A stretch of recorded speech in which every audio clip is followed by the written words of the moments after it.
আজকে থেকে অনেক বছর পরে হয়তো আল্লাহ তাআলা আমাকে এরকম তৌফিক দান করবেন যে আমি এই দুঃখ কষ্টগুলো ভুলে যেতে পারি।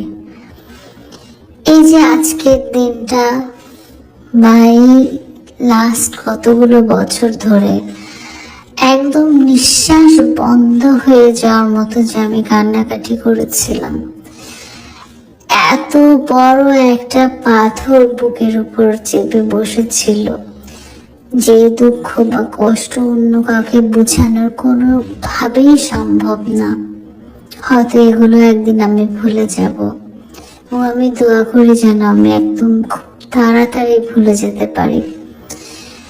বেঈমান মানুষের দেওয়া কষ্ট, প্রতারক মানুষের দ্বারা প্রতারণায় আমি জীবনটা অনেক নষ্ট করে ফেলেছি।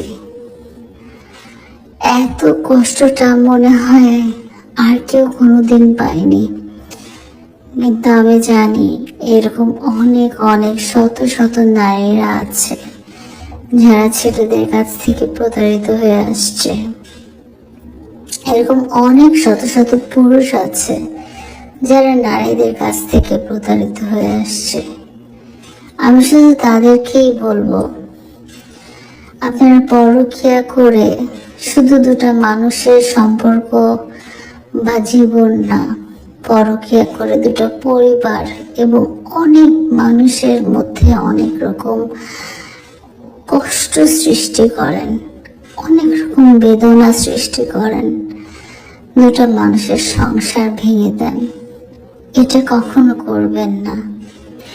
এই কষ্টে, এই মন ভাঙার কষ্টে যে অভিশাপ মানুষকে মন থেকে দিতে হয় না, এটা অটোমেটিক্যালি চলে আসে আল্লাহর দরবারে। এই চোখের পানির বিচার অটোমেটিক্যালি চাওয়া হয়ে যায়। আপনারা কত সুখী হতে পারবেন একটা মানুষের সংসার ভেঙে? আপনারা কত সুখী হতে পারবেন একটা মানুষকে এভাবে কাঁদিয়ে, এভাবে কষ্ট দিয়ে?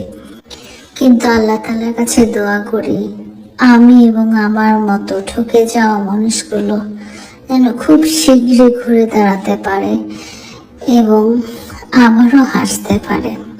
আল্লাহ তাআলা যেন আমার এবং তাদের মুখে হাসি ফিরিয়ে দেন এবং সেই সব প্রতারকদের যেন কখনোই ছাড় না দেন। তাদের যেন কঠিন থেকে কঠিনতর শাস্তি হয়। পরকীয়াকারীদের শাস্তি যেন মৃত্যুদণ্ড হয়। আল্লাহর কাছে আমি এই প্রার্থনা করি।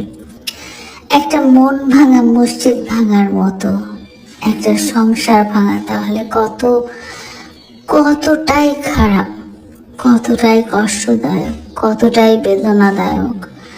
আমি শুধু আল্লাহর কাছে দোয়াই করি, আল্লাহ তাআলা তুমি আমাকে আমার মনটা ঠিক করে দাও, আমার কষ্টগুলো দূর করে দাও, আমাকে আবার হাসতে দাও।